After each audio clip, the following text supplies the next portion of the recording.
സത്യം പറഞ്ഞ ആശാനെ കഴിവെച്ച് നോക്കുമ്പോ ആശാൻ ഈ ലെവലിലൊന്നും അറിയപ്പെടേണ്ട ആളല്ല, കുറച്ചും കൂടി ലോ ലെവലിൽ അറിയപ്പെടേണ്ട ആളാണ്. എന്റെ മനോഹരേട്ടാ, എന്തൊക്കെ അഭ്യാസങ്ങൾ ഈ ചെറുക്കൻ കാണിക്കണേ. എന്റെ പ്ലാൻസ് പറഞ്ഞുതരാം. ഇവിടെ ഒരു തൽക്കാലത്തേക്ക് ഒരു ഫ്രെയിം സെറ്റ് ചെയ്യാം. ജസ്റ്റ് എന്തെങ്കിലും ആ ഫ്രെയിം കിട്ടീനി, ബട്ട് അത് ആ ഒരു ഇതിൽ കയറുന്നില്ല. അപ്പൊ ഞാൻ തൊട്ടിച്ചത് വെറുതെ ഇതിവിടെ പോസ്റ്റർ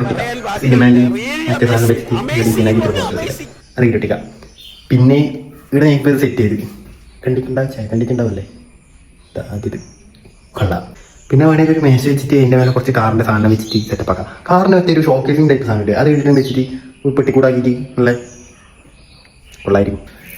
അപ്പോൾ ഇന്നത്തേക്ക് അത്രേ ഉള്ളൂ. Tata bye good night. എനിക്ക് നല്ല ഉറക്കം വരുന്നുണ്ട്. ഇവിടെ ഫാൻ ഇടാൻ കറണ്ടും ഇല്ല, പുറത്ത് മഴ, കാറും ഉണ്ട്, ചൂടും ഉണ്ട്. അപ്പോൾ നാളെ കാണാം. എന്തെങ്കിലും ഒരു ജോലി കിട്ടിയിരുന്നെങ്കിൽ കുറച്ചു ദിവസം ലീവ് എടുത്ത് വീട്ടിൽ ചുമ്മാതിരിക്കാമായിരുന്നു.